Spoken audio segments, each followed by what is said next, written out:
तेरे सिर दा साईं जिउंदा रहे, शाला तेरे सिर दा साईं जिउंदा रहे। रोज़ मैं अपनी बीवी नूं ये दुआ देना, कुछ इस तरह दा ही है। अपनी बीवी नूं मैं रोज़ दुआ देना, शाला तेरे सिर दा साईं जिउंदा रहे। अपनी बीवी नूं मैं रोज़ जो दुआ देना, सलामत रहो जी। अपने घर ही दुआ रख बहुत खूबसूरत बैत। जितने भी बैत अगर बैतां दी चोन करन लग जाइए तो वो एक पूरे का पूरा मैसेज है। और बहुत सारे ऐसे इन्हों के बैत ने जिन्होंने पहली दफ़ा किसी शेर के अंदर जो इस्तेमाल होए ने, और बहुत घट ऐसे जो लोग ने जिन्होंने अपने शेरों से उन्होंने इस्तेमाल किए। तो मैं स्टेज तो पहले मैं डॉक्टर आबाद नबील शाह साहब पंजाबी अदबी संगत का जोड़ा जी बड़ा मजबूत साड़ा थिम है, तो मैं गुजारिश कराँगा कि तशरीफ जी। बहुत शुक्रिया डॉक्टर साहब की इजाजत नाल। अब्बास मिर्ज़ा साहब के बैत जड़े ने, बहरहाल मैं समझना कि पंजाबी दे पहले शायर ने जिन्हों ने बैत लिखे। बैत की रवायत अबियात असी जरूर कहने सुल्तान बाऊ साहब के कलाम नूं सी हरफी हो, लेकिन कला शेर नहीं है, शलोक जड़ा या दोहा वो भी इस शक्ल च। लेकिन मिर्ज़ा साहब के बैत जड़े ने ये उन्होंने सारिਆਂ तो हट के ने। इन्हां दे बैत एक पासे जिथे सानू अपने पूरे पंजाब दे वसेब दे नाल और कल्चर दे नाल जुड़े हुए मिलते हैं, उत्थे ही असी वेखने कि इन्हां दे गल करन दा ढंग बिल्कुल वखरा है, दूजियां तो हट के वे। और पहला मिसरा सुन के तुसी अंदाज़ा नहीं ला सकते कि दूसरे मिसरे दे विच इन्हां ने की गल करनी। और ये एक वड्डे शायर दी खूबी हुंदी है कि जद तक उनका शेर पूरा सुन ना लिया जाए वो पूरी गल खुलदी नहीं। और ये इन्हां दे हर बैत दे विच कि इस ढंग दे नाल ये अपने मिसरियां दी ट्रीटमेंट करते हैं कि सुनन वाला भी दूसरा मिसरा पढ़ के एक हैरानी दी कैफियत दे विच डुब जाता है कि इस गल नूं इस ढंग दे नाल भी कीता जा सकता है। और मैं समझना वा कि इहो ही इन्हां दी शायरी ढंग दा वख रंग दा। और हर बैत दा जिहड़ा मौजू है वो एक आम डगर वाली शायरी नालों या एक रवायती शायरी नालों हट के वे। फिर दूसरी गल ये कि मेरे कोल ते एक चंगे शेर नूं मापन दा बड़ा एक सीधा जिहा तरीका है कि यार चंगा शेर हुंदा किहड़ा है कि अगर तुसी वो सुनाओ या कोई पढ़े, अगर वो शेर सुनन वाले नूं याद नहीं रहिंदा ते कम अज कम उन्होंने 6 महीने साल उनका मतलब तो ज़हन च रवे ना, यार इंज दा कोई शेर सुनिया सी। और मिर्ज़ा साहब के शेर तो सुनदियां याद ही हो जाते हैं। बेशुमार इन्हां दे शेर ने जिन्हों एक बारी सुन के बंदा भुलदा ही नहीं। क्यों नहीं भुलदा? इस करके कि इन्हां दी शायरी दे अंदर लफ्ज़ां दी चोन, उन्हां दी वरतों और एक नवे ढंग दे मजमून नूं बाहर कढ़ के सामने लै आना, ये इन्हां दी दूजियां नालों हट के ते अनोखी गल है। और फिर जिन्नी तेज़ी दे नाल इन्हां नूं वेखा वेखी होर भी बहुत सारे शायरां ने बैत लिखने शुरू कर दिते। और इस तरह ही साड़ियाँ वो पुरानियां सिनफां जिहड़ियां लोक शायरी दे विच आंदियां सन वो भी दोबारा रिवाइव होनियां शुरू होईयां ने। माइये, बोलियां, टप्पे, ये भी साढ़े अज दे नवे शायर जिहड़े ने लिख रहे ने, लेकिन बैत मिर्ज़ा साहब दे नाल जुड़ गए ने। इहदे विच शक वाली गल ही नहीं कि अज भावें जिन्ने मर्जी ਸ਼ਾਇਰ ਬੈਤ ਲਿਖਣ, ਇਹਦਾ ਸਾਰਾ ਕ੍ਰੈਡਿਟ ਜਾਂ ਮੈਂ ਸਮਝਦਾ ਕਿ ਪੰਜਾਬੀ ਦੇ ਵਿੱਚ ਇੰਜ ਦੇ ਬੈਤ ਲਿਖਣ ਦੇ ਇਹ ਬਾਨੀ ਨੇ। ਇਹਨਾਂ ਨੇ ਇੱਕ ਰਵਾਇਤ ਕਾਇਮ ਕਰ ਦਿੱਤੀ ਹੈ ਔਰ ਇਹ ਰਵਾਇਤ ਜਿਹੜੀ ਹੈ ਅੱਗੇ ਵਧ ਰਹੀ ਹੈ।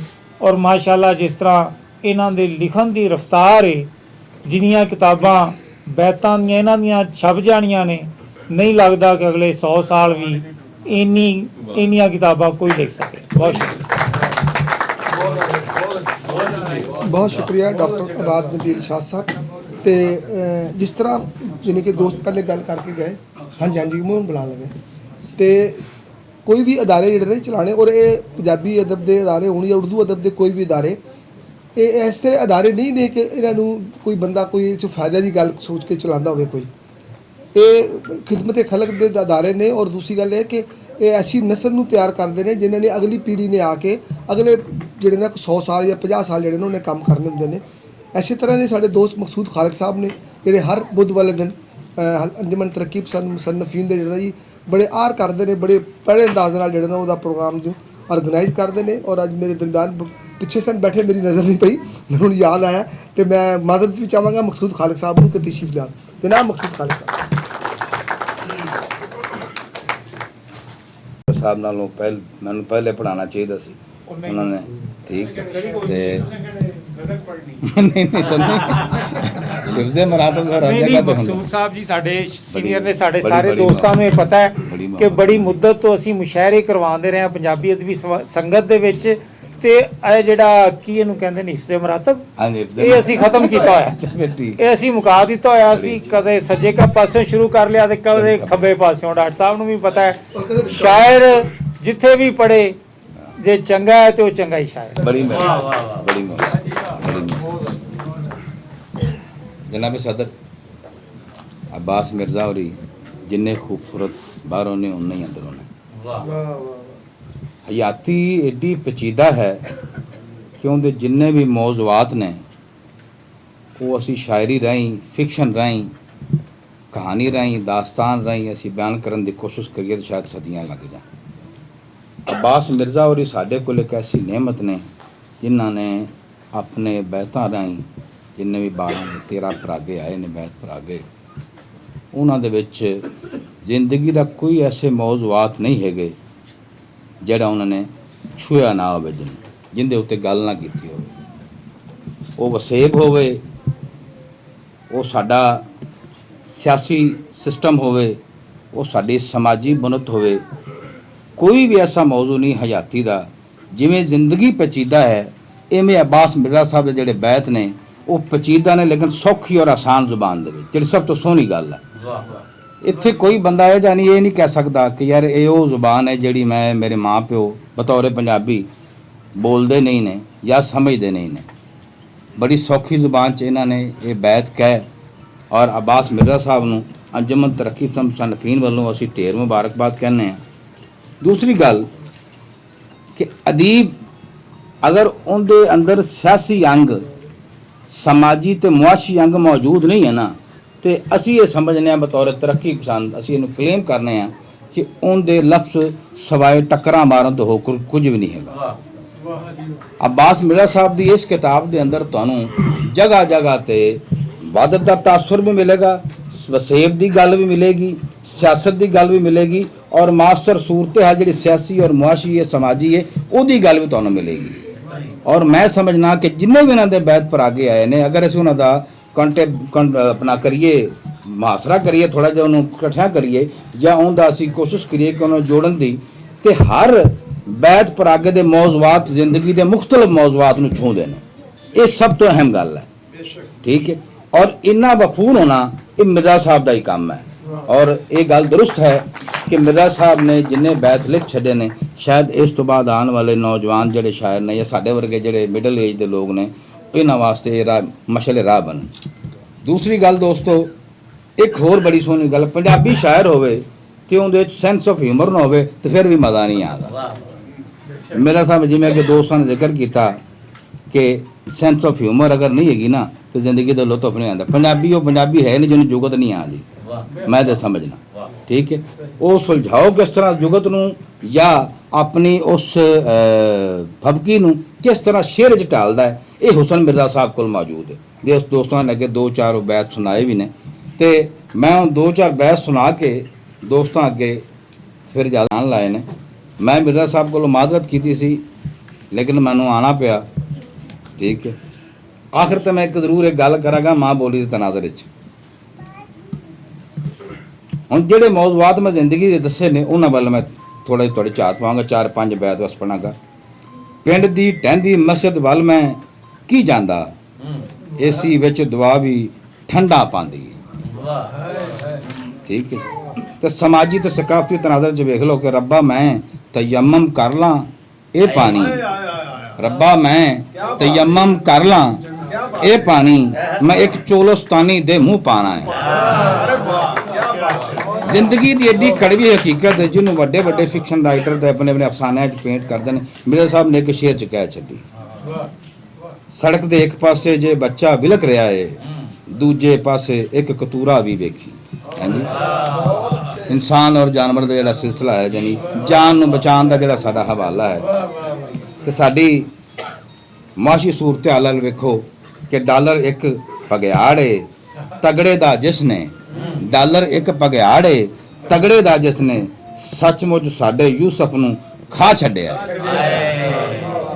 ਏਡੇ ਸੋਹਣੇ ਬੈਤ ਮੈਂ ਮਿਰਜ਼ਾ ਸਾਹਿਬ ਨੂੰ ਢੇਰ ਵਧਾਈ ਦੇਣਾ, ਬੜੀਆਂ ਬੜੀਆਂ ਮੁਬਾਰਕਾਂ। ਔਰ ਅਸੀਂ ਚਾਹਾਂ ਕਿ ਮਿਰਜ਼ਾ ਸਾਹਿਬ ਲਿਖਦੇ ਰਹਿਣ ਔਰ ਅਸੀਂ ਇਹਨਾਂ ਦੀ ਤੋਂ ਸਿੱਖਦੇ ਰਹੀਏ। ਔਰ ਐਂਡ ਤੇ ਮਿਰਜ਼ਾ ਸਾਹਿਬ ਨੇ ਜਿਹੜਾ ਇੱਕ ਸ਼ਿਕਵਾ ਕੀਤਾ ਹੈ ਮਾਂ ਬੋਲੀ ਦੇ ਨਾਲ, ਇੱਕ ਤੰਜ਼ ਕੀਤੀ ਹੈ, ਉਹ ਕਹਿ ਕੇ ਤੇ ਮੈਂ ਇਜਾਜ਼ਤ ਚਾਹਾਂਗਾ ਕਿ ਇਸ ਦੁਨੀਆ ਤੇ ਸਿਰਫ ਪੰਜਾਬ ਉਹ ਖਿੱਤਾ ਹੈ, ਇਸ ਦੁਨੀਆ ਤੇ ਸਾਨੂੰ ਇਹਦੇ ਤੇ ਗੌਰ ਕਰਨਾ ਚਾਹੀਦਾ।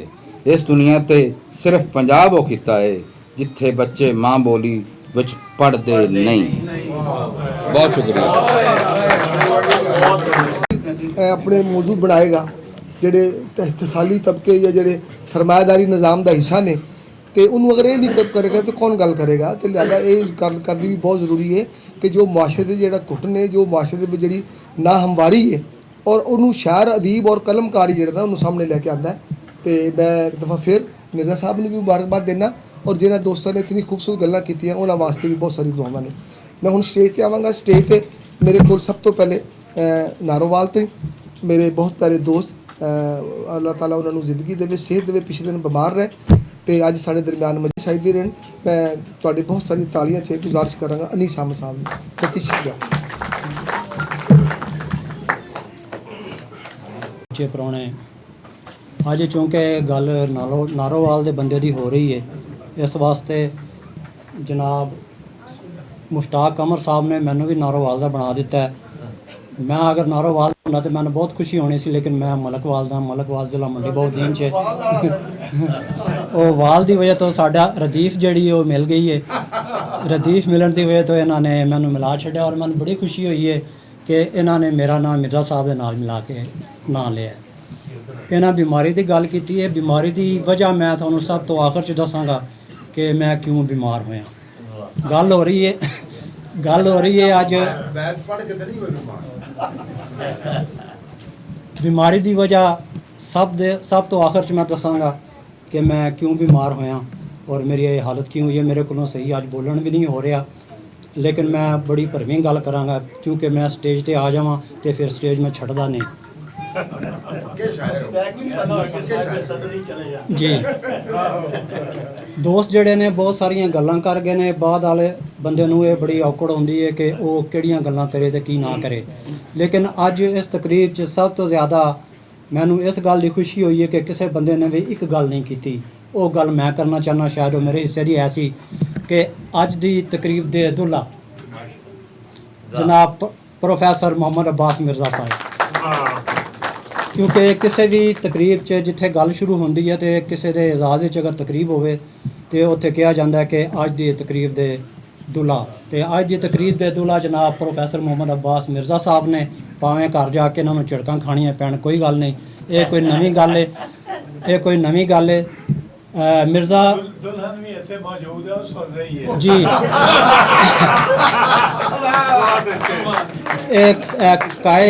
ਇਹ ਮਸਲਾ ਸਿਰਫ ਤੁਹਾਡਾ ਨਹੀਂ, ਘਰ ਘਰ ਦਾ ਮਸਲਾ ਹੈ। ਹਰ ਜਗ੍ਹਾ ਤੇ ਇਹ ਹਾਲ ਹੋ ਗਿਆ ਕਿ ਅੱਜ ਮੀਆਂ ਨੂੰ ਆਪਣੇ ਵਾਸਤੇ ਆਪ ਹੀ ਦੁਆ ਕਰਨੀ ਪੈਂਦੀ ਹੈ। ਤੁਸੀਂ ਵੀ ਆਪਣੇ ਬੈਤਾਂ 'ਚ ਆਪਣੇ ਵਾਸਤੇ ਆਪ ਦੁਆ ਕੀਤੀ ਹੈ। ਮਿਰਜ਼ਾ ਮੁਹੰਮਦ ਅब्बास ਮਿਰਜ਼ਾ ਸਾਹਿਬ ਨਾਲ ਮੇਰੀ ਪਹਿਲੀ ਮੁਲਾਕਾਤ ਜੁਲਾਈ 1998 'ਚ ਹੋਈ। ਮੈਂ ਮਲਕਵਾਲ ਤੋਂ ਲਾਹੌਰ ਆਇਆ ਤੇ ਮੇਰੇ ਇੱਕ ਦੋਸਤ ਹੈ ਸਨ ਪ੍ਰੋਫੈਸਰ ਜੁਨੈਦ ਅਕਰਮ ਸਾਹਿਬ ਰਹਿਮਤੁल्लाह ਅਲੈਹ। ਉਹਨਾਂ ਨੂੰ ਮਿਲਣ ਵਾਸਤੇ ਟਾਊਨਸ਼ਿਪ ਗਿਆ, ਗੱਪਸ਼ਪ ਜਾਰੀ ਸੀ ਤੇ ਉਹਨਾਂ ਨੇ ਕਿਹਾ ਹੈ ਯਾਰ ਮੈਂ ਇੱਕ ਇਹੋ ਜਿਹੇ ਬੰਦੇ ਨਾਲ ਤੁਹਾਨੂੰ ਮਿਲਾਨਾ ਕਿ ਤੁਹਾਡਾ ਦਿਲ ਖੁਸ਼ ਹੋ ਜਾਏਗਾ। ਅੱਜ ਉਹ ਬੈਤ ਲਿਖ ਰਹੇ ਨੇ। ਇਹ ਮੈਂ ਇਹਨਾਂ ਦੀ ਆਵਾਜ਼ 'ਚ ਨਹੀਂ ਕਹਿ ਰਿਹਾ, ਮੈਂ ਜੁਨੈਦ ਅਕਰਮ ਸਾਹਿਬ ਦੀ ਆਵਾਜ਼ 'ਚ ਕਹਿ ਰਿਹਾ। ਉਹ ਵੀ ਇਸ ਤਰ੍ਹਾਂ ਹੀ ਬੋਲਦੇ ਸਨ। ਤੇ ਉਹਨਾਂ ਨੇ ਪ੍ਰੋਫੈਸਰ ਮੁਹੰਮਦ अब्बास ਮਿਰਜ਼ਾ ਸਾਹਿਬ ਨੂੰ ਬੁਲਾ ਲਿਆ। ਇਹਨਾਂ ਨਾਲ ਗੁਫ਼ਤਗੂ ਹੋਈ ਤੇ ਇਹਨਾਂ ਨੇ ਕੱਚੀ ਪੈਨਸਲ ਨਾਲ ਲਿਖੇ ਹੋਏ ਕਾਗਜ਼ ਦੇ ਉੱਤੇ ਬੈਤ ਸੁਣਾਏ। ਇਹ 19 ਜੁਲਾਈ 1998 ਦੀ ਗੱਲ ਹੈ। ਔਰ ਮੈਨੂੰ ਇਹ ਇਜਾਜ਼ਤ ਹਾਸਲ ਹੈ ਕਿ ਮੈਂ ਉਹਨਾਂ ਲਈ ਉਸ ਵੇਲੇ ਇਹਨਾਂ ਦੇ ਬੈਤ ਵੀ ਸੁਣੇ। ਔਰ ਉਸ ਤੋਂ ਬਾਅਦ 1999 ਚ ਅਲ-ਹਮਰਾ 'ਚ ਹਾਲ ਨੰਬਰ 3 'ਚ ਇਹਨਾਂ ਦੇ ਤੀਲਾ ਪਹਿਲੀ ਬੈਤਾਂ ਦੀ ਕਿਤਾਬ ਜਿਹੜੀ ਸੀ ਉਸ ਦੇ ਉੱਤੇ ਜਿਸ ਵੇਲੇ ਗੱਲਬਾਤ ਹੋਈ, ਤਾਰੀਖੀ ਤਕਰੀਬ ਹੋਈ ਤੇ ਉਹਦੇ 'ਚ ਮੈਂ ਵੀ ਸ਼ਾਮਲ ਸਾਂ, ਤਕਰੀਬ 'ਚ ਵੀ ਸ਼ਾਮਲ ਸਾਂ ਤੇ ਤੀਲਾ ਤੇ ਵੀ ਮੈਂ ਗੱਲਬਾਤ ਕੀਤੀ। ਪ੍ਰੋਫੈਸਰ ਮੁਹੰਮਦ अब्बास ਮਿਰਜ਼ਾ ਸਾਹਿਬ ਬਜ਼ਾਹਿਰ ਬੜੇ ਸਖਤ ਮਿਜ਼ਾਜ ਨਜ਼ਰ ਆਉਂਦੇ ਨੇ, ਲੇਕਿਨ ਇਹਨਾਂ ਦਾ ਦਿਲ ਜਿਹੜਾ ਨਾ ਬਿਲਕੁਲ ਬੱਚਿਆਂ ਦੀ ਤਰ੍ਹਾਂ ਹੈ। ਪ੍ਰੋਫੈਸਰ ਮੁਹੰਮਦ अब्बास ਮਿਰਜ਼ਾ ਸਾਹਿਬ ਜਿਸ ਵੇਲੇ ਗੱਲ ਸ਼ੁਰੂ ਕਰਦੇ ਨੇ ਤੇ ਬਾਜ਼ ਔਕਾਤ ਇਸ ਤਰ੍ਹਾਂ ਮਹਿਸੂਸ ਹੁੰਦਾ ਹੈ ਕਿ ਇਹ ਹੁਣ ਜਿਹੜਾ ਨਾ ਬਸ ਬੰਦੇ ਦੀ ਲਾਹ ਦੇਣਗੇ, ਲਾਹ ਵੀ ਦਿੰਦੇ ਨੇ। ਲੇਕਿਨ ਫਿਰ ਇਹਨਾਂ ਨੂੰ ਜਿਸ ਵੇਲੇ ਇਸ ਗੱਲ ਦਾ ਅਹਿਸਾਸ ਹੋ ਜਾਏ ਤੇ ਫਿਰ ਉਸ ਦੇ ਨਾਲ ਜੋ ਇਹ ਮੁਹੱਬਤ ਕਰਦੇ ਨੇ, ਮੁਰੱਬਤ ਕਰਦੇ ਨੇ, ਮਾਫੀਆਂ ਮੰਗਦੇ ਨੇ, ਉਸ ਦੀ ਕੋਈ ਇੰਤਹਾ ਨਹੀਂ ਹੁੰਦੀ। ਰੱਜ ਕੇ ਉਹਨਾਂ ਕੋਲੋਂ ਮਾਫੀਆਂ ਮੰਗਦੇ ਨੇ। ਮੈਨੂੰ ਇਹ ਇਜਾਜ਼ਤ ਹਾਸਿਲ ਹੈ ਕਿ ਮੈਂ 1998 ਤੋਂ ਇਹਨਾਂ ਦੇ ਬੈਤ ਸੁਣ ਰਿਹਾ। ਤੀਲਾ ਤੋਂ ਲੈ ਕੇ ਪਖਨੂ ਤੱਕ ਇਹਨਾਂ ਦੇ ਬੈਤ ਸੁਣੇ। ਔਰ ਇਹਨਾਂ ਦੀਆਂ 5 ਕਿਤਾਬਾਂ ਮੈਂ ਆਪਣੇ ਹੱਥ ਨਾਲ ਕੰਪੋਜ਼ ਕੀਤੀਆਂ ਨੇ, ਜਿਹਦੇ 'ਚ ਕਮੋ ਬੇਸ 4,500 ਬੈਤ ਮੌਜੂਦ ਨੇ। 4,500 ਬੈਤ ਮੈਂ ਇੱਕ ਵਾਰੀ ਨਹੀਂ ਪੜ੍ਹੇ, ਇੱਕ ਵਾਰੀ ਕੰਪੋਜ਼ ਕੀਤੇ ਨੇ। ਫਿਰ ਮੈਂ ਉਹਦੀਆਂ ਗਲਤੀਆਂ ਆਪ ਕੱਢੀਆਂ ਨੇ, ਉਹਨਾਂ ਦੀਆਂ ਗਲਤੀਆਂ ਦੇ ਦੌਰਾਨ ਦੁਬਾਰਾ ਸਾਰੇ ਮੈਂ ਪੜ੍ਹੇ ਨੇ। ਉਸ ਤੋਂ ਬਾਅਦ ਫਿਰ ਮੈਂ ਪ੍ਰਿੰਟ ਕੱਢ ਕੇ ਇਹਨਾਂ ਨੂੰ ਦਿੱਤਾ, ਇਹਨਾਂ ਨੇ ਗਲਤੀਆਂ ਲਾ ਕੇ ਮੈਨੂੰ ਦਿੱਤਾ ਤੇ ਮੈਂ ਫਿਰ ਬੜੇ ਗੌਰ ਨਾਲ ਉਹ ਸਾਰੇ ਬੈਤ ਦੁਬਾਰਾ ਪੜ੍ਹੇ ਨੇ। 4,500 ਤੇ ਉਹ ਨੇ ਜਿਹੜੇ ਮੈਂ 5 ਕਿਤਾਬਾਂ 'ਚ ਪੜ੍ਹੇ ਨੇ। ਇਹ ਪਖਨੂ ਜਿਹੜੀ ਇਹਨਾਂ ਦੀ 12ਵੀਂ ਕਿਤਾਬ ਹੈ। ਇਸ ਤੋਂ ਬਾਅਦ 13ਵੀਂ, 14ਵੀਂ, 15ਵੀਂ, 16ਵੀਂ, 17ਵੀਂ ਇਹ ਕਿਤਾਬਾਂ ਜਿਹੜੀ ਇਹਨਾਂ ਦੀ ਕੰਪੋਜ਼ਿੰਗ ਹੋ ਗਈ ਹੈ ਔਰ ਤਰਤੀਬ ਬਾਰੇ ਛਪਦੀਆਂ ਰਹਿਣੀਆਂ ਨੇ ਤੇ ਸਾਹਮਣੇ ਆਉਂਦੀਆਂ ਰਹਿਣੀਆਂ ਨੇ। ਮਿਰਜ਼ਾ ਸਾਹਿਬ ਵਕਤ ਦੀ ਪਾਬੰਦੀ ਬਹੁਤ ਕਰਦੇ ਨੇ। ਕਿਸੇ ਵੀ ਤਕਰੀਬ 'ਚ ਜਾਣਾ ਹੋਵੇ ਤੇ ਅਮੂਮਨ ਇਹ ਵੇਲੇ ਤੋਂ ਪਹਿਲੇ ਉੱਥੇ ਚਲੇ ਜਾਂਦੇ ਨੇ ਔਰ ਉਸ ਦਾ ਖਮਿਆਜ਼ਾ ਭੁਗਤਦੇ ਨੇ। ਇਹਨਾਂ ਨੂੰ ਪਤਾ ਵੀ ਹੁੰਦਾ ਹੈ ਕਿ ਅਜੇ ਬੰਦਾ ਕੋਈ ਨਹੀਂ ਉੱਥੇ ਆਇਆ ਹੋਣਾ, ਲੇਕਿਨ ਇਹ ਜਾ ਕੇ ਬੈਠ ਜਾਂਦੇ ਨੇ ਔਰ ਬੜੇ ਸਬਰ ਔਰ ਤਹੱਮਲ ਦੇ ਨਾਲ ਉੱਥੇ ਬੈਠ ਕੇ ਇੰਤਜ਼ਾਰ ਕਰਦੇ ਨੇ। ਲੋਕਾਂ ਦਾ ਪ੍ਰੋਗਰਾਮ ਸ਼ੁਰੂ ਹੋਣ ਦਾ ਇੰਤਜ਼ਾਰ ਕਰਦੇ ਨੇ। ਜਿਸ ਵੇਲੇ ਪ੍ਰੋਗਰਾਮ ਸ਼ੁਰੂ ਹੁੰਦਾ ਹੈ, ਸਿਰਫ ਪ੍ਰੋਗਰਾਮ ਸ਼ੁਰੂ ਨਹੀਂ ਹੁੰਦਾ, ਜਿਸ ਵੇਲੇ ਪ੍ਰੋਗਰਾਮ ਖਤਮ ਹੁੰਦਾ ਉਸ ਤੋਂ ਬਾਅਦ ਵੀ ਜਾਣ ਵਾਲੇ ਅਮੂਮਨ ਇਹ ਸਾਰਿਆਂ ਤੋਂ ਅਖੀਰਲੇ ਬੰਦੇ ਹੁੰਦੇ ਨੇ। ਵਾਅਦੇ ਦੀ ਪਾਬੰਦੀ ਕਰਦੇ ਨੇ। ਇੱਕ ਦਿਨ ਮੈਂ ਇਹਨਾਂ ਨੂੰ ਕਾਸਮੋਪੋਲੀਟਨ ਕਲੱਬ 'ਚ ਮੁਸ਼ਾਇਰੇ ਦੀ ਦਾਵਤ ਦਿੱਤੀ। फ़ोन करके मैं आख्या जनाब फलां तारीख ਨੂੰ 4 ਵਜੇ प्रोग्राम है तो तुसी तशरीफ ले आना। तो अल्लाह की करनी यही हुई कि प्रोग्राम जड़ा वो मैं किसी वजह तो कैंसल करना पै गया। तो मैं इन्हों WhatsApp ते मैसेज कर दिता कि मिर्ज़ा साहब प्रोग्राम कैंसल हो गया तो इंशाल्लाह जो नवीं डेट रखी जाएगी तो उस तो बाद जड़ा है मैं तुहानूं दसांगा। जिस दिन प्रोग्राम सी उस वेले ना इन्हां दा फ़ोन आ गया कि नहीं साहब कित्थे हो। मैं आख्या जी मैं घर हाँ, अज तो प्रोग्राम सी। मैं आख्या जी मैं तुहानूं मैसेज कीता सी कि प्रोग्राम जड़ा वो कैंसल हो गया तो दोबारा तुहानूं मैं डेट दसांगा, तुसीं मैसेज नहीं पढ़िया। कहंदे ने कि मैसेज नूं छड्डो, तुसीं ये दसो जिस वेले तुसीं प्रोग्राम की मैनूं दावत दित्ती है उस वेले मैसेज करके मैनूं प्रोग्राम की दावत दित्ती सी या कॉल कीती सी। मैं कहा कि मैं कॉल कीती सी। इन्हां कहते फिर प्रोग्राम के कैंसल होने का मैसेज क्यों किया है? जिस तरह प्रोग्राम की दावत दे दी है इस तरह प्रोग्राम कैंसल होने की भी इतलाह दे दी है, सानूं इतलाह देनी चाहिए सी।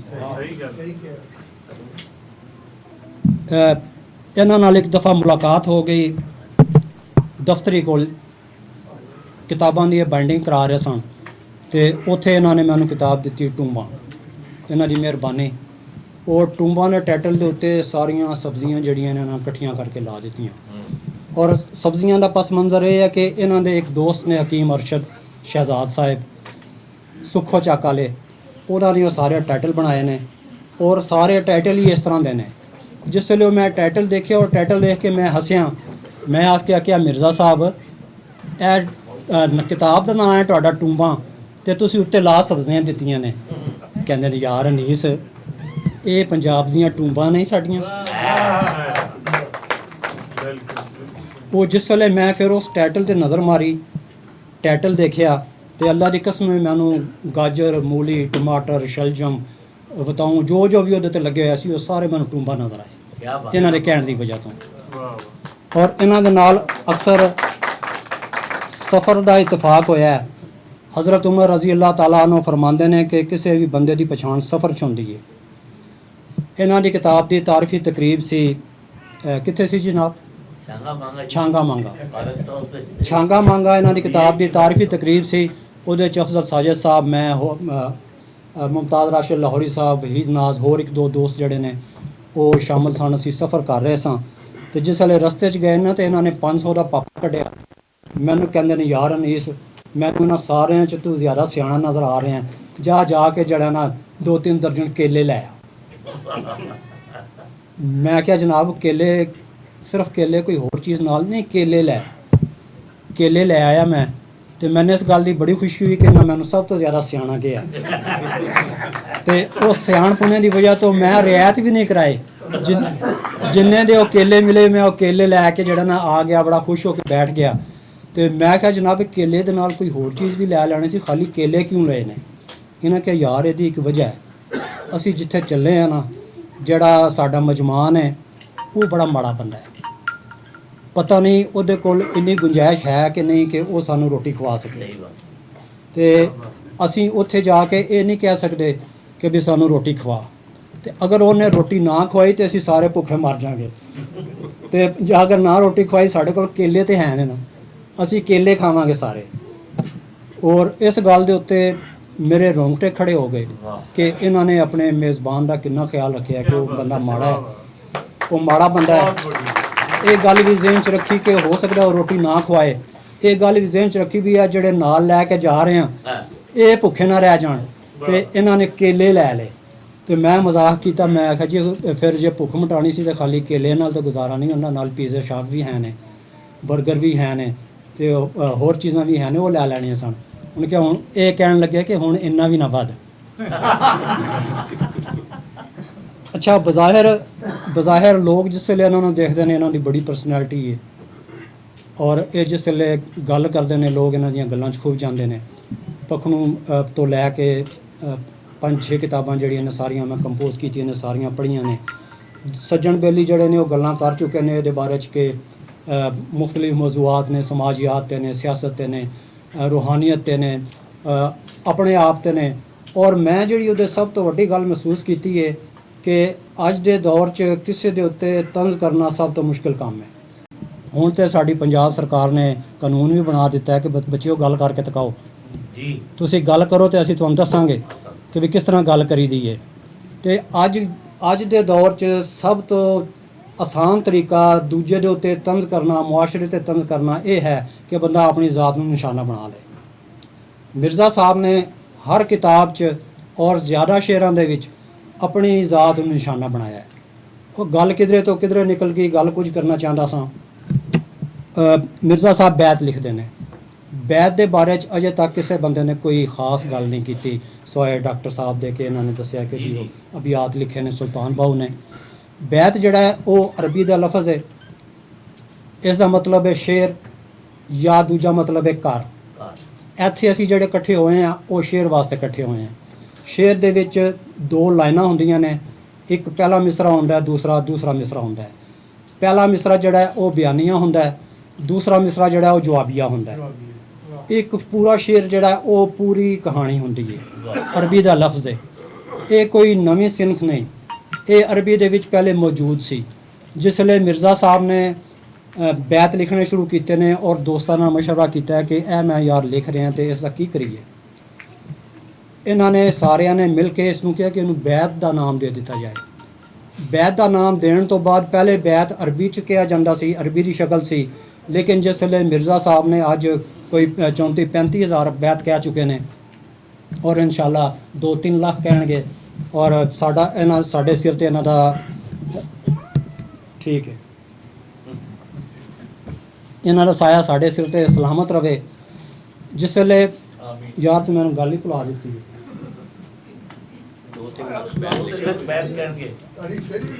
ਹਾਂਜੀ, ਇਹ ਬੈਤ ਜਿਸ ਵੇਲੇ ਇਹਨਾਂ ਨੇ ਬੈਤ ਜਿਸ ਸਪੀਡ ਨਾਲ ਜਿਸ ਮਿਜ਼ਾਜ ਦੇ ਵਿੱਚ ਬੈਤ ਕਹਿਣਾ ਸ਼ੁਰੂ ਕੀਤੇ, ਇਤਨੇ ਬੈਤ ਕਹਿ ਚੁੱਕੇ ਨੇ ਕਿ ਕਈ ਵਾਰੀ ਤੇ ਅਸੀਂ ਇਹਨਾਂ ਨਾਲ ਮਾਹੌਲ ਕਰ ਲੈਂਦੇ ਹਾਂ। ਇਹ ਯਾਰ ਨੀਸ ਤੂੰ ਆਂਦਾ ਹੋਇਆ ਸਮੋਸੇ ਲੈ ਆਈ, ਤੇਰੇ ਲਈ ਮੈਂ ਚਾਹ ਬਣਾ ਕੇ ਰੱਖਦਾ ਵਾਂ। ਅਸੀਂ ਇਹਨਾਂ ਨਾਲ ਮਜ਼ਾਕ ਵੀ ਕਰਦੇ ਰਹਿੰਦੇ ਹਾਂ। ਔਰ ਮਿਰਜ਼ਾ ਸਾਹਿਬ ਜਿਹੜੇ ਨੇ, ਅੱਲਾ ਦੀ ਕਸਮ, ਬਿਲਕੁਲ ਇਹਨਾਂ ਦਾ ਬੱਚਿਆਂ ਵਾਲਾ ਦਿਲ ਹੈ, ਬੱਚਿਆਂ ਵਾਲਾ ਮਿਜ਼ਾਜ ਹੈ, ਮੁਹੱਬਤ ਕਰਨ ਵਾਲੇ ਇਨਸਾਨ ਨੇ, ਮੁਹੱਬਤ ਵੰਡਦੇ ਨੇ। ਔਰ ਮੁਹੱਬਤ ਤੋਂ ਇਲਾਵਾ ਇਹਨਾਂ ਕੋਲ ਹੋਰ ਕੋਈ ਚੀਜ਼ ਨਹੀਂ। ਜਿਸ ਵੇਲੇ ਦੋਸਤਾਂ 'ਚ ਬੈਠਦੇ ਨੇ, ਸਾਡੀ ਗੱਲ ਹੁੰਦੀ ਹੈ, ਤੇ ਇਹ ਅਸੀਂ ਇਹਨਾਂ ਦੇ ਨਾਲ ਬਹੁਤ ਸਾਰੇ ਲਤੀਫੇ ਇਹਨਾਂ ਨੂੰ ਸੁਣਾ ਦਿੰਦੇ ਹਾਂ। ਇਹ ਵੀ ਲਤੀਫੇ ਸੁਣਾ ਦਿੰਦੇ ਨੇ, ਲੇਕਿਨ ਇਹਨਾਂ ਨੇ ਅੱਜ ਤੱਕ ਕਦੇ ਅਖਲਾਕ ਤੋਂ ਗਿਰੀ ਹੋਈ ਕੋਈ ਗੱਲ ਨਹੀਂ ਕੀਤੀ। ਇਖਲਾਕ ਬਾਫਤਾ ਕੋਈ ਲਤੀਫਾ ਨਹੀਂ ਸੁਣਾਇਆ, ਕੋਈ ਫਿਕਰਾ ਨਹੀਂ ਕਸਿਆ, ਕਦੀ ਕਿਸੇ ਨੂੰ ਗਾਲ ਦਿੰਦਿਆਂ ਮੈਂ ਇਹਨਾਂ ਨੂੰ ਨਹੀਂ ਸੁਣਿਆ। ਜਿਸ ਨੂੰ ਵੀ ਕਹਿੰਦੇ ਨੇ ਆਪ ਔਰ ਜਨਾਬ ਕਹਿੰਦੇ ਨੇ, ਬੜੀ ਮੁਹੱਬਤ ਦੇ ਨਾਲ ਮਿਲਦੇ ਨੇ। ਤੇ ਅੱਜ ਜਿਹੜਾ ਬੈਤ ਹੈ, ਇਹਨਾਂ ਦੀ ਪਹਿਚਾਣ ਹੋ ਗਈ ਹੈ। ਤੇ ਬੈਤ ਦੇ ਵਿੱਚ, ਹਰ ਬੈਤ ਦੇ ਵਿੱਚ ਨਵਾਂ ਮਜ਼ਮੂਨ ਹੁੰਦਾ ਹੈ। ਉਹ ਕਹਿੰਦੇ ਨੇ ਕਿ ਅਗਰ ਬੰਦਾ ਕੋਈ ਕੰਮ ਕਰ ਰਿਹਾ ਹੋਵੇ ਨਾ, ਇੱਕ ਚਾਲ ਬਣ ਜਾਂਦੀ ਹੈ। 4-5 ਬੰਦੇ ਕੰਮ ਕਰ ਰਹੇ ਨੇ, ਇੱਕ ਇੱਟਾਂ ਫੜਾ ਰਿਹਾ, ਇੱਕ ਗਾਰਾ ਫੜਾ ਰਿਹਾ, ਇੱਕ ਕੋਈ ਚੀਜ਼ ਦੇ ਰਿਹਾ, ਕੋਈ ਚੀਜ਼ ਦੇ ਰਿਹਾ, ਤੇ ਉਹ ਬਿਲਡਿੰਗ ਜਿਹੜੀ ਹੈ ਨਾ ਬਹੁਤ ਜਲਦੀ ਤਾਮੀਰ ਹੋਣ। ਮਿਰਜ਼ਾ ਸਾਹਿਬ ਨੇ ਇੰਨੇ ਬੈਤ ਕਹਿੰਦੇ ਕਿ ਇਹਨਾਂ ਦੀ ਚਾਲ ਬਣ ਗਈ ਹੈ। ਇਹਨਾਂ ਦੀ ਇੰਨੀ ਰਿਆਜ਼ਤ ਹੋ ਗਈ ਹੈ ਕਿ ਸੌਂਦੇ ਜਾਗਦੇ ਆ, ਉੱਠਦੇ ਬੈਠਦੇ ਆ, ਬੇਗਮ ਨਾਲ ਗੱਲਾਂ ਕਰਦੇ ਆ, ਚਾਹ ਪੀਂਦੇ ਆ, ਬੱਚਿਆਂ ਨਾਲ ਗੱਲਾਂ ਕਰਦੇ ਆ। ਇਹਨਾਂ ਵਾਸਤੇ ਕੋਈ ਲਮਹਾ ਐਸਾ ਨਹੀਂ ਹੁੰਦਾ ਜਿਸ ਲਮੇ ਇਹ ਬੈਤ ਨਹੀਂ ਕਹਿ ਰਹੇ ਹੁੰਦੇ। ਹਰ ਵੇਲੇ ਬੈਤ ਕਹਿ ਰਹੇ ਹੁੰਦੇ ਨੇ। ਇਹਨਾਂ ਦੀ ਰਿਆਜ਼ਤ ਇਤਨੀ ਹੋ ਚੁੱਕੀ ਹੈ ਕਿ ਇਹ ਬੈਠਦੇ ਜਾਂਦੇ ਨੇ ਤੇ ਇਹਨਾਂ ਦਾ ਕਲਮ ਲਿਖਣਾ ਸ਼ੁਰੂ ਕਰ ਦਿੰਦਾ ਹੈ, ਬੈਤ ਲਿਖਣਾ ਸ਼ੁਰੂ ਕਰ ਦਿੰਦਾ ਹੈ। ਔਰ ਇਹਨਾਂ ਨੇ ਜੋ ਕੁਝ ਲਿਖਿਆ ਉਹ ਅੱਜ ਦੇ ਸਮਾਜ ਦੇ ਬਾਰੇ 'ਚ ਲਿਖਿਆ। ਦੋਸਤ ਬਹੁਤ ਸਾਰੇ ਗੱਲਾਂ ਕਰ ਚੁੱਕੇ ਨੇ, ਮੈਨੂੰ ਚਿੱਟਾਂ ਵੀ ਆ ਗਈਆਂ ਨੇ ਕਿ ਬਸ ਕਰ, ਜ਼ਿਆਦਾ ਗੱਲਾਂ ਨਾ ਕਰ। ਤੇ ਜੋ ਕੁਝ ਇਹਨਾਂ ਨੇ ਲਿਖਿਆ, ਇਹਨਾਂ ਨੇ ਦੁਨੀਆ ਦਾ ਕੋਈ ਮੌਜੂ ਨਹੀਂ ਛੱਡਿਆ। ਇਹਨਾਂ ਨੇ ਚੰਨ, ਸਿਤਾਰੇ, ਜੁਗਨੂ, ਫੁੱਲ, ਜ਼ਮੀਨ, ਛੱਪੜ, ਤਲਾਬ, ਰੂੜੀ, ਮੁਰਦਾ ਖਾਨੇ, ਸਰਦੀ, ਗਰਮੀ, ਲਿਬਾਸ, ਅਮੀਰੀ, ਗਰੀਬੀ, ਦੁਨੀਆ ਦਾ ਕੋਈ ਜੀ ਬੀਵੀ ਨਹੀਂ, ਬੀਵੀਆਂ। ਅੱਛਾ, ਹਾਂਜੀ। ਤੇ ਇਹਨਾਂ ਦਾ ਇੱਕ ਬੈਤ ਮੈਂ ਤੁਹਾਡੀ ਖਿਦਮਤ 'ਚ ਪੇਸ਼ ਕਰਦਾ ਕਿ ਮੈਨੂੰ ਕ੍ਰਿਕਟ ਵੇਖਣ ਦਾ ਨੌਜਵਾਨ ਨਸਲ ਦੀ ਯਾਨੀ ਕਿ ਇਹਨਾਂ ਨੇ ਉਹਨਾਂ ਦੀ ਰਹਿਨੁਮਾਈ ਕੀਤੀ ਹੈ। ਮੈਂ ਸਮਝਦਾ ਕਿ ਬਹੁਤ ਬੜਾ ਕੰਮ ਹੈ, ਤੇ ਅੱਲਾਹ ਤਾਲਾ ਇਹਨਾਂ ਨੂੰ ਜ਼ਿੰਦਗੀ ਦੇਵੇ ਔਰ ਹਯਾਤੀ ਦੇਵੇ। ਤੇ ਮੈਂ ਗੁਜ਼ਾਰਿਸ਼ ਕਰਾਂਗਾ ਜਨਾਬ ਆਬਦ ਹੁਸੈਨ ਸਾਹਿਬ ਤਸ਼ਰੀਫ ਲਿਆਓ। वो सारी होई है। अच्छा हूँ आखिर थे देखो 2-3 चीज़ा होर मैं कैसे खौफनाक सच ने। एशिया होवे या वो होवे अफ्रीका, सदियां तो मैं भौं ते भुखा बैठा वां। हुण इंसान है, इंसान केड़ा माड़े तबके दा, भावें अफ्रीका च, बल्कि हुण तां पूरी दुनिया च ही ये कुछ ही है। सरमायादारी निज़ाम ने जो कुछ इंसान दे नाल करता है, वो इंसान दे ह्यूमन पार्ट्स विक रहे ने। इंसान बंदे नूं सकराट च बदलता अगलियां ने। ਇਹ ਕੀਤਾ ਜੇ ਸਰਮਾਇਦਾਰੀ ਨੇ ਧਰੋ ਇਨਸਾਨਾਂ ਦੇ ਨਾਲ, ਤੇ ਉਹ ਬਿਲਕੁਲ ਦਰੁਸਤ। ਇਸ ਲਈ ਮਿਰਜ਼ਾ ਸਾਹਿਬ ਬਾਕੀ ਸ਼ਾਇਰਾਂ ਨਾਲੋਂ ਸਾਨੂੰ ਚੰਗੇ ਲੱਗਦੇ ਨੇ ਕਿ ਇਹਨਾਂ ਦਾ ਬਿਆਨੀਆ ਬੜਾ ਤਕੜਾ ਹੈ, ਇਹਨਾਂ ਦੀ ਆਬਜ਼ਰਵੇਸ਼ਨ ਬੜੀ ਮਜ਼ਬੂਤ ਹੈ। ਜਿਹਨੂੰ ਵੋਟ ਮੈਂ ਦੇਣਾ ਵਾਂ, ਹੁਣ ਸਿਆਸਤ ਦੀ ਗੱਲ ਤਾਂ ਅਸੀਂ ਸਾਰੇ ਕਰਦੇ ਹਾਂ ਨਾ। ਹੁਣ ਦੇਖੋ ਕੈਸੀ ਖੂਬਸੂਰਤੀ ਹੈ, ਜਿਹਨੂੰ ਵੋਟ ਮੈਂ ਦੇਣਾ ਵਾਂ ਉਹ ਜਿੱਤਦਾ ਹੀ ਨਹੀਂ, ਜਿਹਨੂੰ ਗਾਲਾਂ ਕੱਢਣਾ ਉਹ ਵੀ ਹਾਰ ਜਾਂਦਾ ਹੈ। ਜਿੱਤਦਾ ਫੌਜੀ ਹੈ, ਜਿੱਤਦਾ ਫੌਜੀ ਹੈ, ਭਾਵੇਂ ਕਿਸੇ ਨੂੰ ਗਾਲਾਂ ਕੱਢੋ, ਭਾਵੇਂ ਵੋਟ ਪਾਓ ਜਾਂ ਨਾ ਪਾਓ। ਇਹ ਗੱਲਾਂ ਤਾਂ ਹੁਣ ਹੋਣਗੀਆਂ ਔਰ ਸ਼ਾਇਰਾ ਅਦੀਬਾਂ ਨੇ ਹੀ ਕਰਨੀਆਂ, ਕਿਉਂਕਿ ਇਹ ਤਨਵੀਰ ਜ਼ਹੂਰ ਨੇ। ਤਨਵੀਰ ਜ਼ਹੂਰ ਸੀ ਜਿਹੜਾ ਫਾਰਤਰ ਕੋ ਗਿਆ ਸੀ, हाँ कयूम नजर, क्योंकि कयूम नजर का जमाना गुजर गया। हुण भुख गोडे गोडे आ गई है। हुण अदम आला मुतशद्दद बयानियां फैलिया है, कोई भी किसी की तशरीह कुछ करके किसी ने भी मार सकता है। लिहाजा ਹੁਣ ਇਹ ਗੱਲਾਂ ਸ਼ਾਇਰਾਂ ਨੇ ਹੀ ਕਰਨੀਆਂ। ਦੇਖੋ ਇਹ ਇਨਸਾਨ ਦੋਸਤੀ ਜਿਹੜੀ ਸੂਫੀਆ ਦੇ ਅੰਦਰ ਸੀ। ਸੂਫੀ ਕਿਸੇ ਦਾ ਦੀਨ ਧਰਮ ਨਹੀਂ ਸੀ ਪੁੱਛਦਾ। ਆਖਰੀ ਪਨਾਹਗਾਹ ਮਾਯੂਸ ਔਰ ਨਾਕਾਮ ਬੰਦੇ ਦੀ ਇਹ ਸੂਫੀ ਸਨ। ਇਹ ਸੂਫੀਆਂ ਦੇ ਡੇਰੇ ਤੇ ਲੋਕ ਆਂਦੇ ਸਨ। ਸਾਰੀ ਦੁਨੀਆ ਕਾਫਰ ਹੈ ਤੇ ਸੁਣ ਅब्बास ਜੰਨਤ ਵਿੱਚ ਤੂੰ ਕੱਲਿਆਂ ਜਾ ਕੇ ਕੀ ਕਰਨਾ ਹੈ।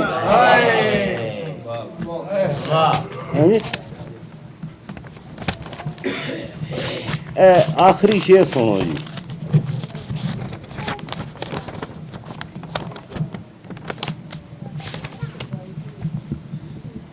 ਅੱਜ ਵੀ ਤਾਜ਼ਾ ਖਬਰ ਤੇ ਇਹ ਬਣਦੀ ਏ। ਅੱਜ ਦੀ ਤਾਜ਼ਾ ਖਬਰ ਤੇ ਇਹ ਬਣਦੀ ਏ। ਸਾਰੀਆਂ ਖਬਰਾਂ ਪੜ੍ਹ ਕੇ ਵੀ ਮੈਂ ਨਹੀਂ ਮਰਿਆ।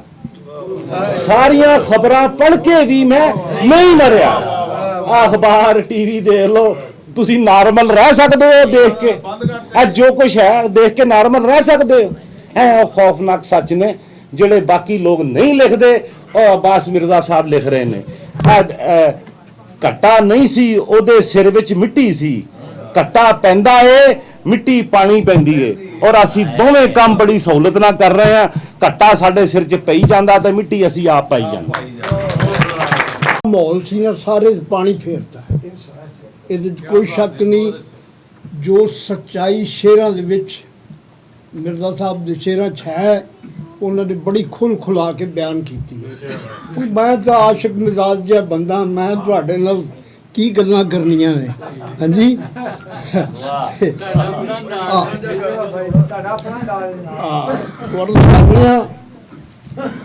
ਕਿ ਮਿਰਜ਼ਾ ਸਾਹਿਬ ਦੇ ਬਾਰੇ ਕਿ ਲੋਕ ਇੰਨਾ ਪਿਆਰ ਕਰਦੇ, ਇੰਨੀ ਇੱਜ਼ਤ ਦਿੰਦੇ ਨੇ।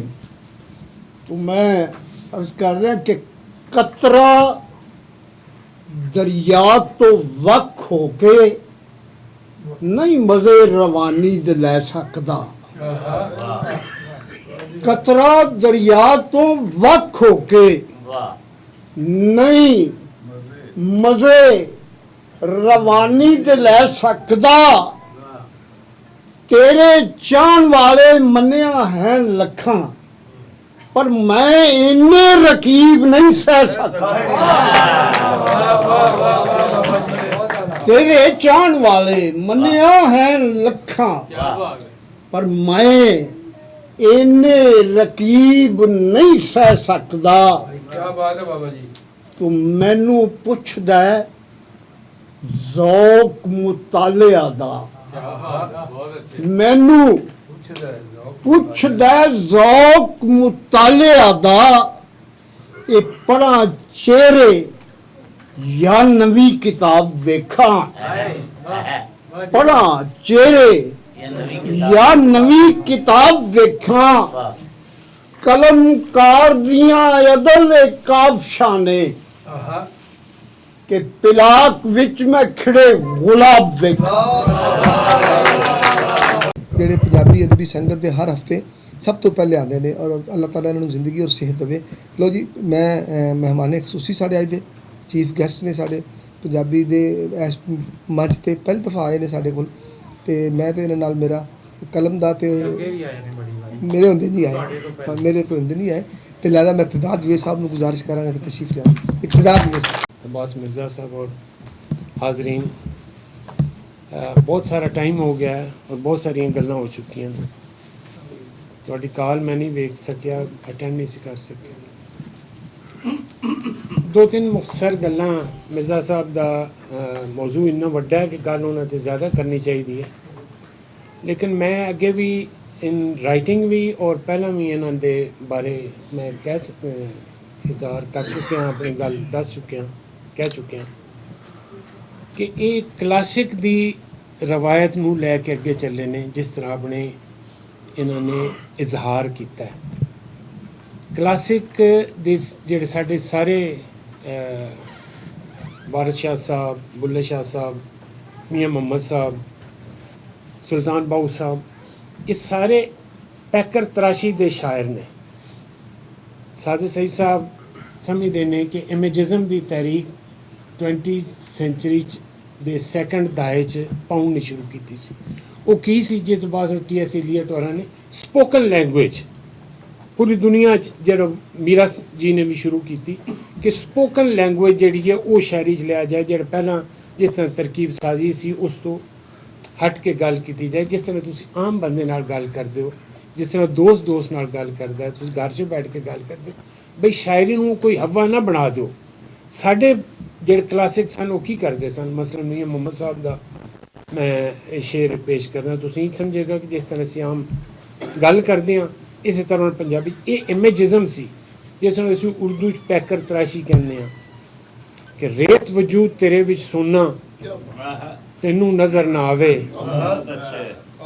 ਹੰਝੂਆਂ ਦਾ ਗੱਤ ਪਾਣੀ ਇਸ ਵਿੱਚ ਰੇਤ ਮਿੱਟੀ ਰੁੜ ਜਾਵੇ। ਕੋਈ ਉਹਨਾਂ ਨੇ ਗੱਲ ਨਹੀਂ ਐਸੀ ਕੀਤੀ, ਕਿਧਰੇ ਫਾਰਸੀ ਦੀ ਤਰਕੀਬ ਨਹੀਂ ਲਾਏ। ਕਿਸੇ ਯਾਨੀ ਉਹ ਅਸਾਤਜ਼ਾ ਸਨ, ਉਹ ਅਰਬੀ ਜਾਣਦੇ ਸਨ, ਫਾਰਸੀ ਜਾਣਦੇ ਸਨ, ਲੇਕਿਨ ਉਹਨਾਂ ਨੇ ਉਹ ਬਿਆਨ ਕਰਨ ਲੱਗਿਆ ਉਸ ਉਹਨਾਂ ਨੇ ਤਰਕੀਬ ਸਾਜ਼ੀ ਕਿਸੇ ਕਲਾਸਿਕ ਸਾਡੇ ਕੋਲ ਸ਼ਾਮਲ ਨਹੀਂ। ਅੱਛਾ, ਫਿਰ ਮਾਡਰਨ ਜਿਵੇਂ ਦੌਰ ਆਇਆ ਸਾਡਾ, ਇਸ ਕਲਾਸਿਕ ਇਸੇ ਰਵਾਇਤ 'ਚੋਂ ਪੀਰ ਫਜ਼ਲ ਗੁਜਰਾਤੀ ਸਾਹਿਬ ਉਹਨਾਂ ਨੇ ਗੁਫ਼ਤਗੂ ਕਰੋ, ਬਹੁਤ ਸਾਰੀਆਂ ਮਿਰਜ਼ਾ ਸਾਹਿਬ ਬਾਰੇ ਗੱਲਾਂ ਕਰ ਸਕਦੇ, ਲੇਕਿਨ ਮੈਂ ਇਹਨਾਂ ਦੇ ਜਿਹੜਾ ਅਸਲੂਬ ਹੈ ਉਸ ਬਾਰੇ ਗੱਲ ਕਰ ਰਿਹਾ ਕਿ ਕੀ ਇਹਨਾਂ ਦਾ ਅਸਲੂਬ ਹੈ। ਪੀਰ ਫਜ਼ਲ ਗੁਜਰਾਤੀ ਸਾਹਿਬ ਦਾ ਸ਼ੇਰ ਵੇਖੋ, ਗਜ਼ਲ ਦੇ ਬੜੇ ਵੱਡੇ ਸ਼ਾਇਰ ਨੇ ਜਿਨ੍ਹਾਂ ਨੇ ਨਵਾਂ ਟ੍ਰੈਂਡ ਵੀ ਦਿੱਤਾ ਔਰ ਇਸ ਦੌਰ 'ਚੋਂ ਗਜ਼ਲ ਨੂੰ ਨਾਲ ਲੈ ਕੇ ਚੱਲੇ। ਪਹਿਲੇ ਸਾਡੀ ਗਜ਼ਲ ਹੋਰ ਤਰ੍ਹਾਂ ਦੀ ਸੀ, ਬਲਕਿ ਹੈ ਸੀ ਨਹੀਂ। ਮੀਆਂ ਮੁਹੰਮਦ ਸਾਹਿਬ ਨੇ ਗਜ਼ਲ ਸ਼ੁਰੂ ਕੀਤੀ, ਉਹਨਾਂ ਦਾ ਇੱਕ ਸ਼ੇਰ ਸੁਣ ਲਓ। ਮੈਂ ਆਪ ਹਨੇਰੇ ਦੇ ਵਿੱਚ ਰਾਤੀ ਸਗਵੇਂ ਯਾਰ ਦੇ ਨਕਸ਼ ਉਤਾਰ ਲੈਣਾ, ਮੈਂ ਆਪ ਹਨੇਰੇ ਦੇ ਵਿੱਚ ਰਾਤੀ ਸਗਵੇਂ ਯਾਰ ਦੇ ਨਕਸ਼ ਉਤਾਰ ਲੈਣਾ, ਲੋਕੀ ਐਵੇਂ ਹਨੇਰੇ ਦੇ ਵਿੱਚ ਅੱਖਾਂ ਖਿੱਚੀ ਕਿਸੇ ਦੀ ਨਹੀਂ ਤਸਵੀਰ ਜਾਂਦੀ। ਕੋਈ ਇਸ 'ਚੋਂ ਉਹਨਾਂ ਨੇ ਖੱਪਾ ਨਹੀਂ ਬਣਾਇਆ, ਕੋਈ ਕਿਸੇ ਪਾਸੇ ਮੁਸਤਾਰ ਨਹੀਂ ਲਿਆ, ਕਿਸੇ ਪਾਸੇ ਹੋਰ ਚੀਜ਼। ਆਪਣਾ ਮਨੀਰ ਨਾਜ਼ੀ ਸਾਹਿਬ ਤੇ ਆ ਜਾਓ। ਬੱਦਲ ਉੱਡੇ ਤੇ ਗੁੰਮ ਅਸਮਾਨ ਦਿਸਿਆ, ਬੱਦਲ ਉੱਡੇ ਤੇ ਗੁੰਮ ਅਸਮਾਨ ਦਿਸਿਆ, ਪਾਣੀ ਲੱਥੇ ਤੇ ਆਪਣਾ ਮਕਾਨ ਦਿਸਿਆ। ਉਸ ਤੋਂ ਬੱਦਲ ਉੱਡੇ ਤੇ ਗੁੰਮ ਅਸਮਾਨ ਦਿਸਿਆ, ਪਾਣੀ ਲੱਥੇ ਤੇ ਆਪਣਾ ਮਕਾਨ ਦਿਸਿਆ। ਉਸ ਤੋਂ ਅੱਗੇ ਫਿਰਾਕ ਦੀਆਂ ਮੰਜ਼ਿਲਾਂ ਸਨ, ਜਿੱਥੇ ਪਹੁੰਚ ਕੇ ਉਹਦਾ ਨਿਸ਼ਾਨ ਦਿਸਿਆ। ਜਾਂ ਮਿਰਜ਼ਾ ਸਾਹਿਬ ਨੇ ਜਿਸ ਤਰ੍ਹਾਂ ਉਸਲੂਬ ਆਪਣਾ ਲੈ ਕੇ ਆਏ ਨੇ ਕਿ ਮਰਸੀਡੀਜ਼ ਵੀ ਕੋਲ ਖੜੀ ਸੀ ਪਰ ਉਹਨੇ ਟਾਂਗੇ ਬਹਿ ਕੇ ਟਾਂਗਾ ਸੋਹਣਾ ਕਰ ਦਿੱਤਾ। ਮੈਂ ਜਨਾਬ ਮਿਰਜ਼ਾ ਸਾਹਿਬ ਨੂੰ ਮੁਬਾਰਕਬਾਦ ਪੇਸ਼ ਕਰਦਾ। ਪਖਨੂ ਦਾ ਔਰ ਜ਼ਿਆਦਾ ਟਾਈਮ ਨਹੀਂ ਲਵਾਂਗਾ। ਮੈਂ ਸਦਰ ਸਾਹਿਬ ਦੀਆਂ ਗੱਲਾਂ ਸੁਣਨਾ ਚਾਹੁੰਦਾ ਔਰ ਤੁਹਾਡੀਆਂ ਵੀ ਗੱਲਾਂ ਸੁਣਨਾ ਚਾਹੁੰਦਾ। ਬਹੁਤ ਸ਼ੁਕਰੀਆ। बहुत शुक्रिया जी बाद साहब ਜੀ ਜਨਾਬ ਜੀ बहुत शुक्रिया ਤੁਹਾਡਾ ਕਿ ਤੁਸੀਂ ਮੈਨੂੰ ਅੱਜ ਸਦਾਰਤ ਦੀ ਕੁਰਸੀ ਦਿੱਤੀ। ਸਾਡੇ ਵੀ ਅਹਿਸਾਸ ਹੈ। ਬਾਕੀ ਸਾਰੇ ਅਹਿਬਾਬ ਉਹਨਾਂ ਨੇ ਬਹੁਤ ਉਮਦਾ ਗੱਲਾਂ ਕੀਤੀਆਂ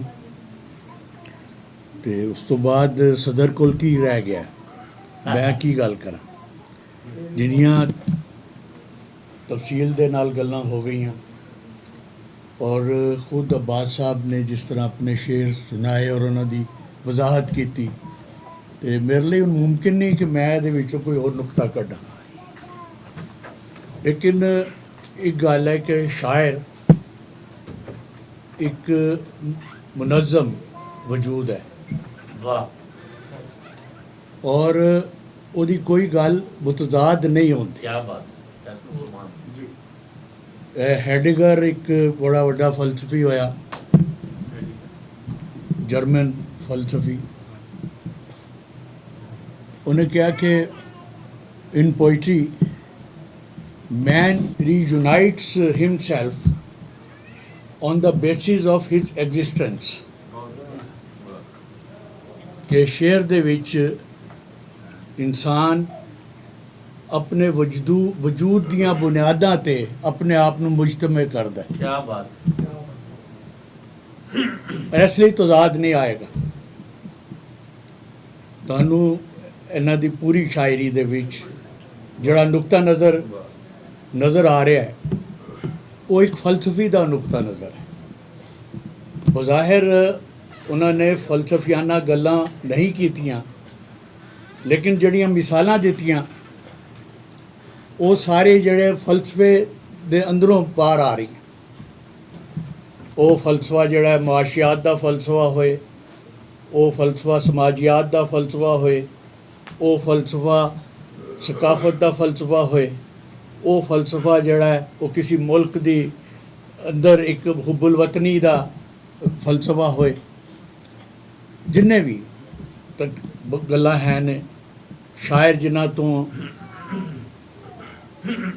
ਇੱਕ ਦੁੱਖ ਮਹਿਸੂਸ ਕਰਦਾ ਹੈ ਖਾਸ ਤੌਰ 'ਤੇ, ਉਹਨਾਂ ਨੂੰ ਇਹਨਾਂ ਨੇ ਬੜੇ ਮੁਅੱਸਰ ਤਰੀਕੇ ਦੇ ਨਾਲ ਬਿਆਨ ਕੀਤਾ ਹੈ।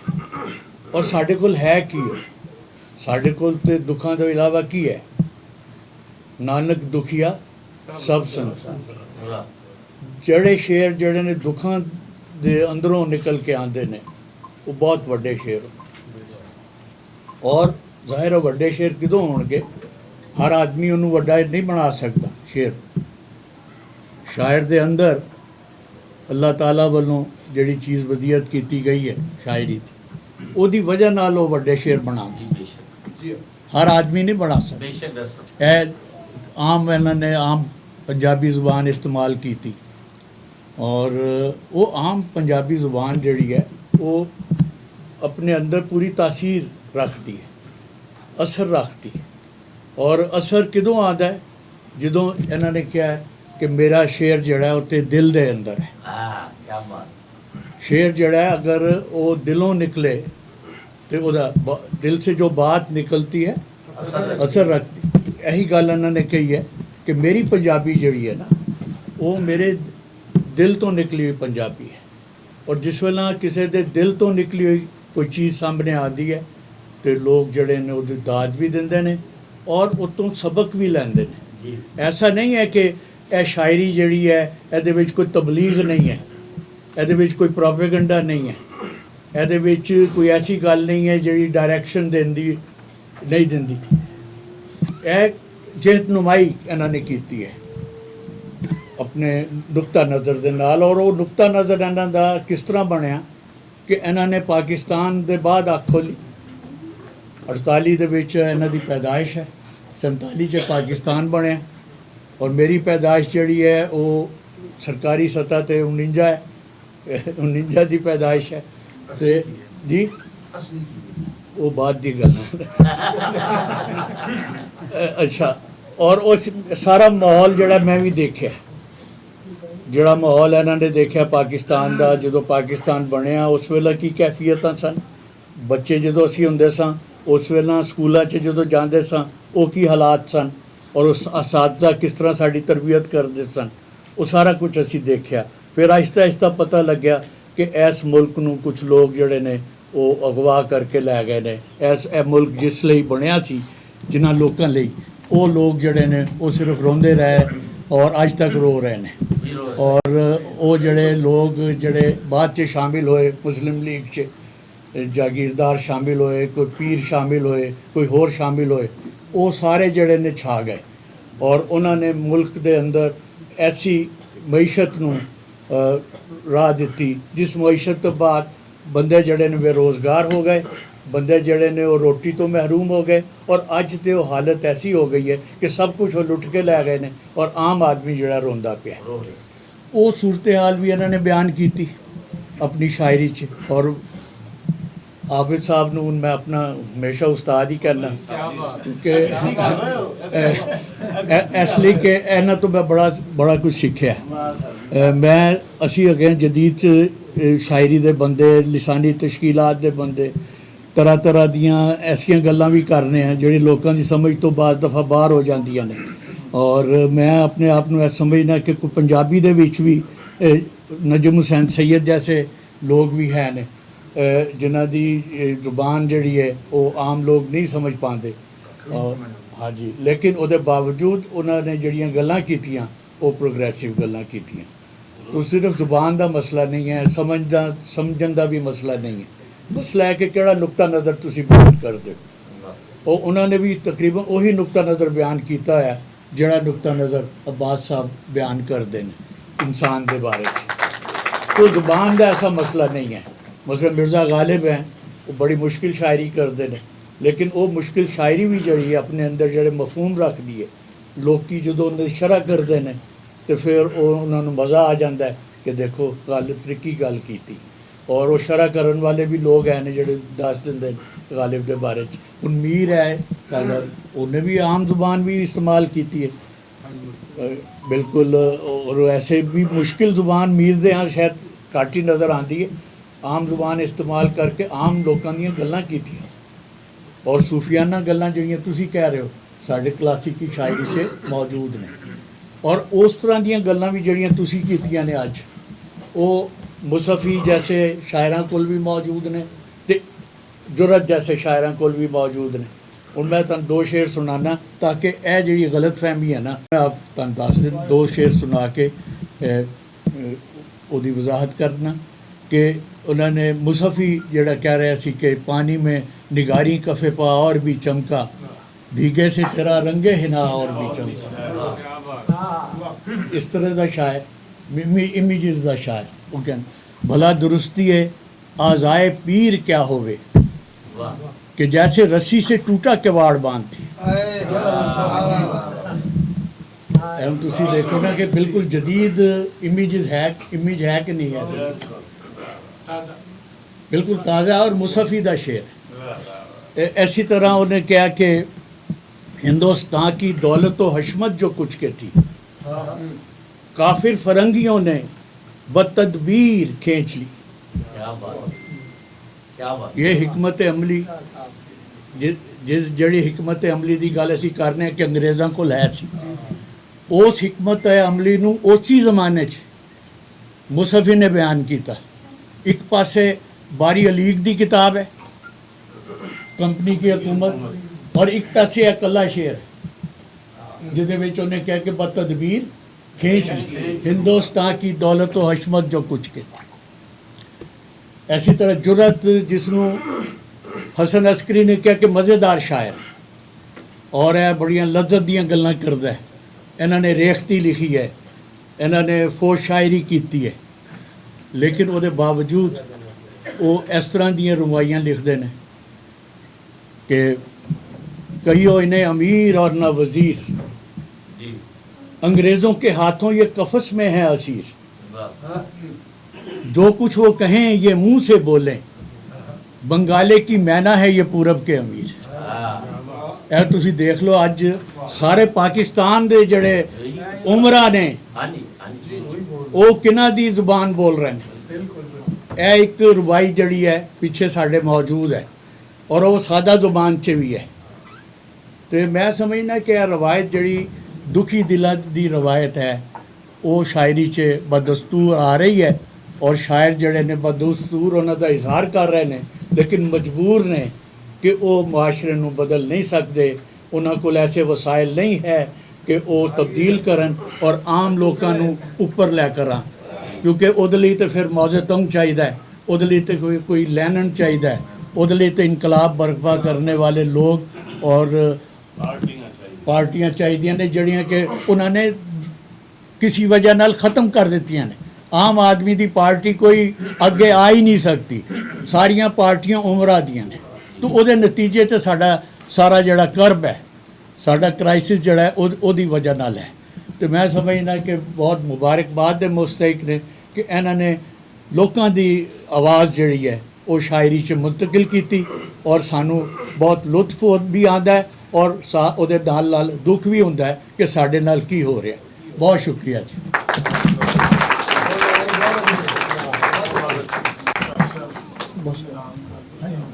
सादत सही साहब, अनीस अहमद साहब, आबद साहब का स्पैशली शुक्रिया। बहुत घट आते हैं तो और इन्हों की तबीयत भी अजकल बेहतर नहीं गई।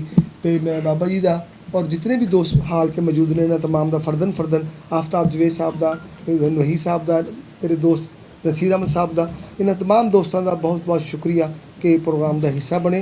तो दोस्तों इतने बैठे तशरीफ रखो, लंच बॉक्स आ रहे हैं तो जरा लिया जरा प्लीज़। और एक ग्रुप फोटो सी बनाना, सारे दोस्तों को गुजारिश है कि स्टेज के करीब आ जाए तो ज़्यादा अच्छा लगेगा। आयो सर, सभी कैमरे में please, in camera please. Yes sorry, जी वन मोर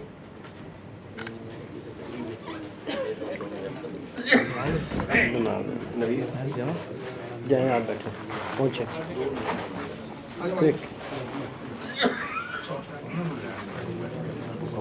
जी सभी कैमरे में please yes ready wait one more yes thank you